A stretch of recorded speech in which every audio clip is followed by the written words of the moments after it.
तो चलिए आज बात करते हैं भारत के डिफेंस सेक्टर के उस महारथी की जो हमारी सेनाओं को आसमान की ताकत देता है। हिंदुस्तान एरोनॉटिक्स लिमिटेड यानी HAL।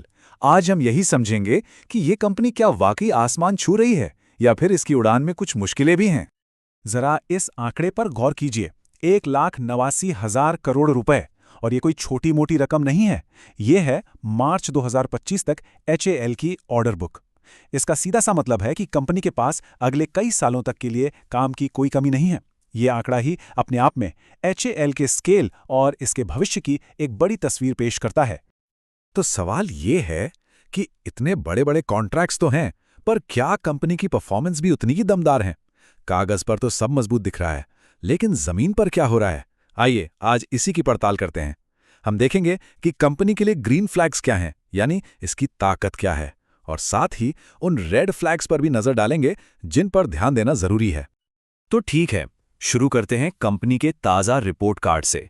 हमारे विश्लेषण का आधार यही तिमाही नतीजे हैं जो हमें कंपनी की मौजूदा हालत की एक साफ तस्वीर देंगे। देखिए, आंकड़े तो काफी इंप्रेसिव हैं। अगर हम पिछले साल इसी तिमाही से तुलना करें तो रेवेन्यू में सीधा सीधा 35% का जबरदस्त उछाल आया है और नेट प्रॉफिट वो भी कोई कम नहीं, 21% ऊपर गया है। मतलब पहली नजर में तो परफॉर्मेंस बहुत ही शानदार लग रही है। तो ये जो शानदार नंबर्स हम देख रहे हैं, इनके पीछे की वजह क्या है? चलिए अब कहानी के पॉजिटिव साइड पर चलते हैं और उन फैक्टर्स को समझते हैं जो हाल को इतना मजबूत बनाते हैं। तो HAL की सबसे बड़ी ताकत क्या है? देखिए, सबसे पहला और सबसे बड़ा ग्रीन फ्लैग तो है इसकी जबरदस्त ऑर्डर बुक। ये एक तरह से कंपनी के लिए एक सेफ्टी नेट जैसा है। दूसरा, कंपनी का मुनाफा भी लगातार तगड़ा बना हुआ है, जिससे उसे री इन्वेस्ट करने और बढ़ने की ताकत मिलती है। और हाँ, एक बहुत बड़ी राहत की बात यह है कि सप्लाई चेन की जो पुरानी दिक्कतें थी वो भी अब धीरे धीरे सुलझ रही हैं। और देखिए, ये बात सिर्फ हम नहीं कह रहे, खुद कंपनी के CMD DK सुनील का बयान इसे कंफर्म करता है। उनका कहना है कि तेजस लड़ाकू विमान के लिए जनरल इलेक्ट्रिक से इंजन सप्लाई की जो बड़ी प्रॉब्लम थी वो अब खत्म हो चुकी है। ये वाकई में प्रोडक्शन के लिए एक बहुत बड़ी और पॉजिटिव खबर है। लेकिन जैसा कहते हैं ना, हर सिक्के के दो पहलू होते हैं। तो अब जरा सिक्के का दूसरा पहलू भी देख लेते हैं। मतलब वो कौन सी चीजें हैं जो थोड़ी चिंता पैदा करती हैं और सावधानी बरतने का इशारा करती हैं। और यहीं पर एक बड़ा ही दिलचस्प सवाल खड़ा होता है। एक तरफ तो ऑर्डर्स का अंबार लगा है, मुनाफा भी तगड़ा है, तो फिर मैनेजमेंट ग्रोथ को लेकर इतना संभल कर क्यों चल रहा है ना सोचने वाली बात। असल में मैनेजमेंट ने खुद ही कहा है कि इस पूरे साल के लिए रेवेन्यू ग्रोथ 8 से 10% के आसपास ही रहेगी।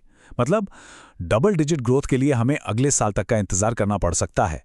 इससे पता चलता है कि इतनी बड़ी ऑर्डर बुक को रेवेन्यू में बदलना एक धीमी प्रोसेस है। तो क्या ये सिर्फ ग्रोथ की रफ्तार का मामला है या फिर कुछ और भी ऑपरेशनल दिक्कतें हैं जिन पर ध्यान देना जरूरी है? दिक्कतें तो हैं, बिल्कुल हैं। सबसे पहली है एग्जीक्यूशन की चुनौती। याद है जब ALH हेलीकॉप्टर्स को कुछ समय के लिए ग्राउंड करना पड़ा था? ऐसी अप्रत्याशित घटनाएं डिलीवरी में देरी कर सकती हैं। दूसरा, इंजन जैसी जरूरी चीजों के लिए हम आज भी बाहर के देशों पर निर्भर हैं, जो एक कमजोरी है। और तीसरा, जैसा हमने अभी बात की, बड़े ऑर्डर्स को कैश फ्लो में बदलने में काफी वक्त लगता है। अच्छा, इन चुनौतियों के बावजूद HAL का भविष्य कैसा दिखता है? वो कौन से ग्रोथ इंजन्स हैं जो कंपनी को आगे ले जाएंगे? चलिए अब इस पर फोकस करते हैं। हाल का बिजनेस अगर देखें तो इसका एक बहुत बड़ा हिस्सा, करीब 70%, रिपेयर और ओवरहॉल से आता है। ये एक तरह से फिक्स्ड इनकम जैसा है जो लगातार आता रहता है, स्टेबल है। लेकिन असली ग्रोथ का मौका वो मैन्युफैक्चरिंग में है, जो अभी सिर्फ 23% है। और इसी मैन्युफैक्चरिंग को बूस्ट करने के लिए HAL के पास एक पूरा प्लान तैयार है। LCA तेजस Mk1A की डिलीवरी बढ़ानी है, प्रचंड हेलीकॉप्टर्स का जो बड़ा ऑर्डर मिला है उसे पूरा करना है, और तो और सुखोई 30 के लिए सैकड़ों इंजन भी बनाने हैं। ये सारे बड़े प्रोजेक्ट्स आने वाले सालों में कंपनी की कमाई का चेहरा पूरी तरह बदल सकते हैं। तो इतनी सारी बातें हो गईं, ग्रीन फ्लैग्स, रेड फ्लैग्स। अब इन सबको मिलाकर आखिर क्या नतीजा निकलता है? आइए एक संतुलित नजरिया बनाते हैं। तो देखिए, मोटी मोटी बात यह है कि HAL एक बहुत मजबूत कंपनी है, इसमें कोई शक नहीं। इसके पास सालों का काम है, मुनाफा भी अच्छा है। लेकिन इसकी ग्रोथ की रफ्तार जो है वो किसी सुपरसोनिक जेट की तरह नहीं, बल्कि एक स्थिर चढ़ाई जैसी है। मैनेजमेंट की धीमी ग्रोथ की गाइडेंस और सप्लाई चेन जैसी चुनौतियां बताती हैं कि हाँ, धैर्य रखने की जरूरत होगी। आखिर में एक बड़ा सवाल, HAL हमारी सेनाओं की ताकत तो है, पर क्या वो खुद अपनी ग्रोथ की रफ्तार को देश की उम्मीदों की रफ्तार से मैच कर पाएगी? इसी सवाल के जवाब पर HAL का और भारत के रक्षा क्षेत्र का भविष्य टिका है।